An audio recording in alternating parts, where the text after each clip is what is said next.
Halo bosku, jumpa lagi dengan channel Masno22. Sebelum lanjut ceritanya jangan lupa subscribe, like, satu lagi jangan di-skip nontonnya ya. Terima kasih. Chen Ping mengarahkan jari-jari kakinya dan menghindari racun itu seperti hantu. Pada saat yang sama, ia membuat gerakan tangan dengan tangan kirinya, dan teknik konsentrasi di tubuhnya mulai bekerja. Seberkas cahaya keemasan melesat dari telapak tangannya dan tepat mengenai kepala naga ajaib itu. Ah! Naga ajaib itu menjerit melengking, dan tubuh besarnya berguling-guling liar di kolam, memercikkan air yang membasahi seluruh gua. Humazi mengambil kesempatan itu untuk memaksimalkan cahaya liontin giok itu, dan cahaya putih itu menusuk mata naga ajaib bagaikan pedang tajam. Naga iblis itu menutup matanya karena kesakitan, dan tubuh besarnya kehilangan keseimbangan dan jatuh ke pantai. Sekarang, mata Chen Ping berbinar, dan pedang abadi berubah menjadi aliran cahaya, langsung menembus titik vital naga iblis. Darah hitam menyembur keluar seperti air mancur, dan tubuh naga ajaib itu bergerak beberapa kali di tanah sebelum akhirnya berhenti bergerak. Mereka berdua akhirnya menghela napas lega dan duduk di tanah sambil terengah-engah. Kekuatan naga iblis ini sebanding dengan kultivator tingkat 3 di alam abadi bumi. Humazi menatap mayat di tanah dengan rasa takut yang masih tersisa. Jurang pemakaman iblis baru saja dimulai, dan ada binatang penjaga yang begitu kuat. Aku khawatir itu akan lebih berbahaya nanti. Chen Ping bangkit berdiri, berjalan ke arah bangkai naga ajaib itu, mengulurkan tangannya dan meraba-raba kepalanya. Sejenak, lalu mengeluarkan ramuan batin berwarna hitam. Ramuan batin itu memancarkan aura iblis yang kuat, tetapi energi yang terkandung di dalamnya amat murni. Ramuan batin ini mungkin berguna. Chen Ping menyimpan ramuan batinnya dan berkata, meskipun energi iblis itu kuat, energi itu dapat dimurnikan dan juga dapat membantu meningkatkan kekuatan kita. Mari kita istirahat dulu, memulihkan kekuatan kita, lalu melanjutkan perjalanan. La memandang panggung batu di seberang kolam. Cahaya di sana tampak lebih terang daripada cahaya di sekitarnya, jadi ia berpikir pasti ada sesuatu yang tersembunyi di sana. Dan naga iblis ini mungkin adalah penjaga panggung batu. Air di dalam gua berangsur-angsur kembali tenang setelah kematian naga ajaib, tetapi permukaan air yang awalnya berwarna hijau tua kini memiliki warna hitam samar dan mengeluarkan bau amis yang lebih kuat. Chen Ping bermeditasi di tepi kolam, mengatur napas, dan berlatih teknik konsentrasi untuk menyerap roh jahat di sekitarnya guna memulihkan kekuatan spiritual yang baru saja hilang. Humazi dengan penasaran berjalan ke panggung batu. Di seberang tepian, panggung batu itu tertutup lapisan debu tebal, dan di atasnya terdapat sebuah kotak perunggu. Permukaan kotak itu diukir dengan rune yang sama seperti pada liontin giok wijen, tetapi lebih rumit dan canggih. Tepat saat ia hendak meraihnya, Chen Ping menghentikannya, jangan bergerak. Ada pembatas di kotak ini. Chen Ping mendekat dan mengamati dengan saksama rune pada kotak perunggu itu, sedikit mengernyit, ini adalah susunan segel keluarga Hu. Sepertinya kotak ini memang ada hubungannya dengan keluargamu. Orang-orangku meninggalkannya. Hu masih terkejut sekaligus gembira. Apa isinya? Sulit untuk mengatakannya. Chen Ping mengumpulkan jejak kekuatan spiritual di ujung jarinya dan dengan lembut menyentuh rune di permukaan kotak. Rangkaian rune ini mungkin tampak sederhana, tetapi sebenarnya mengandung misteri. Begitu dibuka paksa, bisa memicu serangan balik. Pernahkah kau melihat susunan rune serupa? Humazi berjongkok dan meletakkan liontin giok di samping kotak. Cahaya putih pada liontin giok bergema bersama rune pada kotak dan mulai berputar perlahan. Rune ini, aku pernah melihatnya di ilustrasi buku-buku kuno klanku. Sepertinya ini adalah susunan rune untuk verifikasi garis keturunan. Hanya garis keturunan klan Hu yang bisa membukanya.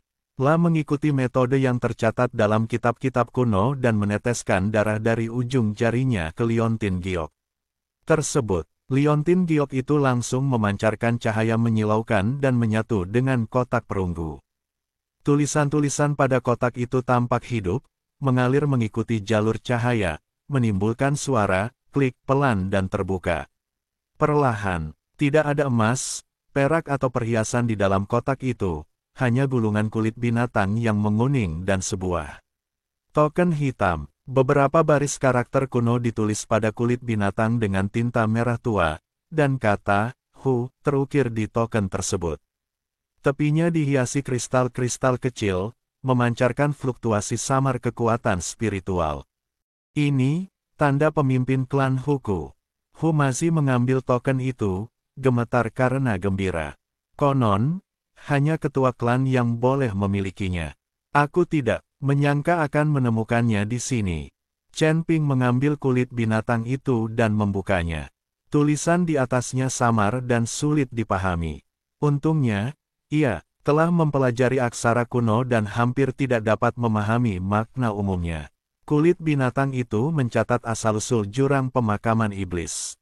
Dahulu kala, tempat ini merupakan medan perang tempat manusia dan iblis saling bertarung di zaman kuno, dan banyak sekali orang kuat yang tewas di sana.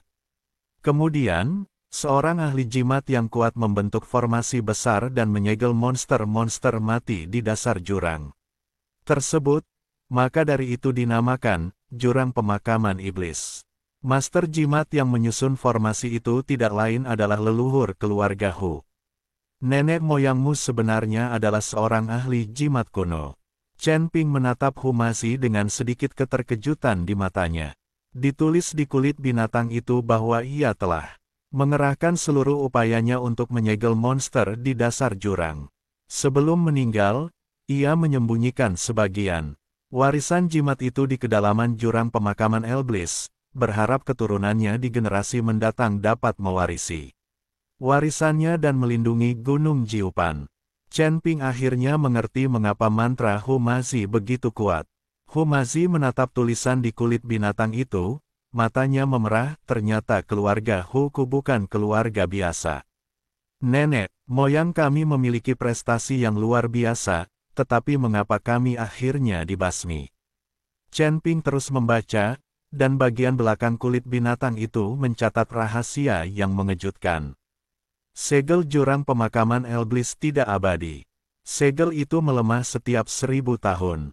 Misi keluarga Hu saat itu adalah memasuki jurang pemakaman iblis ketika segelnya melemah dan memperkuat kembali formasi jimat. Namun 2800 tahun yang lalu, segel itu tiba-tiba menjadi tidak normal, dan monster di dasar jurang hampir keluar. Keluarga Hu mengerahkan segenap kekuatan mereka untuk menekannya, tetapi mereka rusak parah dan diserang oleh kekuatan tak dikenal. Sepertinya pemusnahan keluarga Humu mungkin terkait dengan segel jurang pemakaman iblis. Chen Ping meletakkan kulit binatang itu dan berkata, kekuatan tak dikenal itu mungkin mencoba menggunakan monster itu untuk menghancurkan segel, atau mengingini warisan jimat peninggalan leluhurmu. Hu Mazi mengepalkan tangannya, kukunya menancap dalam di telapak tangannya. Tidak peduli siapapun itu, aku harus mencari tahu. Dia dengan hati-hati menyimpan tanda kebesaran sang patriark dan kulit binatang itu, seolah-olah dia sedang memegang harapan seluruh keluarga. Chen Ping mengarahkan pandangannya ke kedalaman gua, di mana ada pintu batu sempit dengan rangkaian simbol yang sama terukir di atasnya seperti kotak perunggu. Sepertinya ini pintu masuk yang sebenarnya. Ayo pergi. Dengan token pemimpin klan, susunan jimat di gerbang batu runtuh dengan sendirinya, dan mereka berdua berhasil memasuki area berikutnya. Ini adalah koridor panjang dengan rune yang diukir di dinding batu di kedua sisinya. Berbeda dari yang terlihat sebelumnya, rune ini memancarkan cahaya keemasan redup dan jelas merupakan peninggalan para master rune manusia. Rune-rune ini dapat mengusir roh jahat. Sepertinya rune-rune ini diturunkan oleh leluhurmu.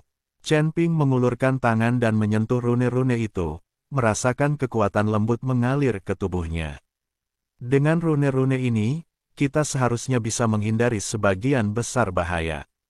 Di ujung koridor terdapat sebuah ruangan batu besar. Di tengahnya terdapat sebuah prasasti batu setinggi 3 meter, yang diukir dengan rune padat dan bersinar dengan cahaya yang menyilaukan. Ada beberapa kerangka berserakan di sekitar prasasti batu.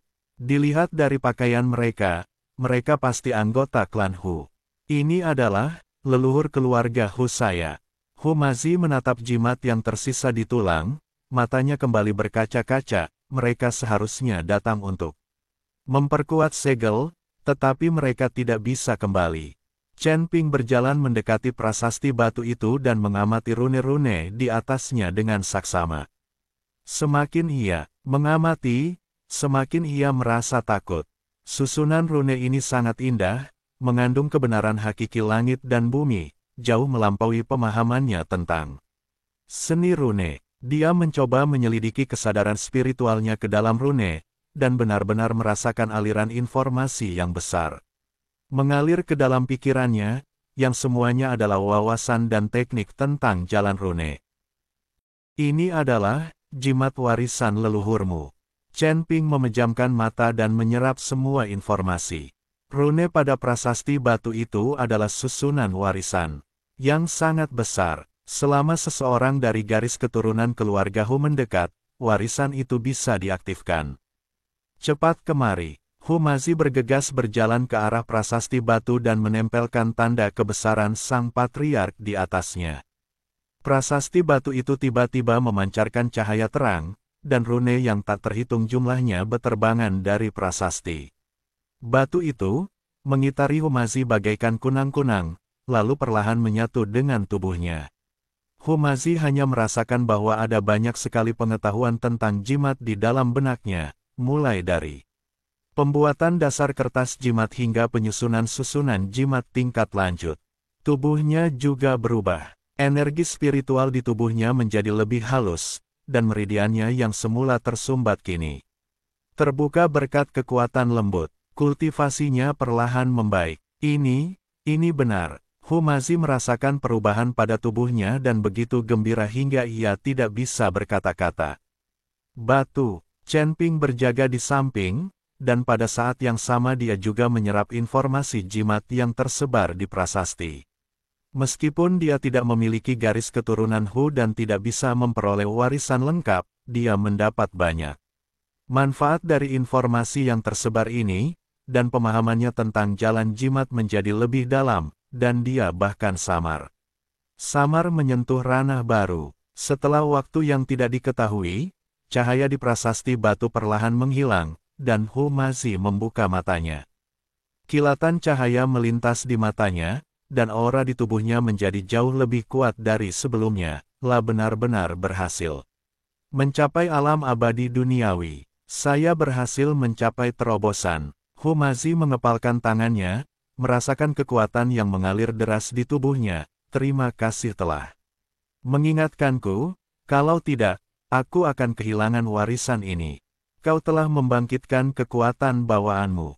Kekuatanmu tidak akan meningkat secepat ini hanya dengan mengandalkan warisan. Chen Ping tahu bahwa Humazi awalnya sangat kuat, tetapi setelah beberapa reinkarnasi, kekuatannya tampaknya tersegel. Sekarang, dengan bantuan kekuatan warisan, kekuatan Humazi telah terbuka sebagian, sehingga ia dapat segera mencapai alam abadi duniawi. Kekuatan Humazi akan semakin meningkat di masa depan. Tatapan Chen Ping tertuju pada sederet karakter kecil di bagian bawah prasasti batu. Sepertinya kita harus mempercepat. Prasasti batu itu mengatakan bahwa seorang jenderal iblis kuno disegel di area inti jurang pemakaman iblis. Sekarang segelnya sangat lemah. Jika bocor, akibatnya akan sangat buruk. Wajah Humazi menjadi gelap, lalu harta karun yang diinginkan Yuyue, mungkinkah berada di area inti? Sangat mungkin. Chen Ping mengangguk, para iblis selalu ingin melepaskan monster dari jurang.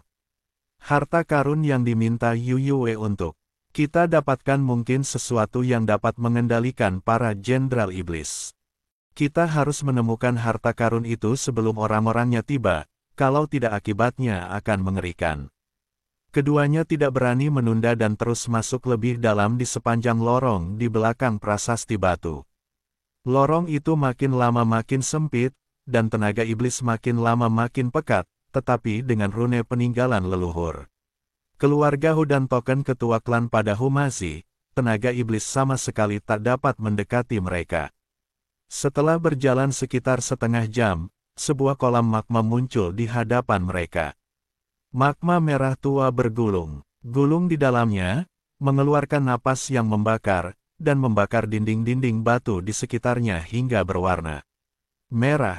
Tidak ada jembatan yang melintasi kolam lava, hanya beberapa rantai besi tebal yang menghubungkan sisi lainnya.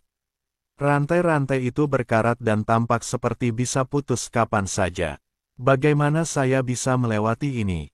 Humasi menatap magma yang bergulung-gulung dengan cemberut. Rantainya terlalu tipis. Rantainya sama sekali tidak mampu menahan beban kita. Keduanya tidak bisa terbang saat itu dan hanya bisa bergerak maju dengan berjalan kaki.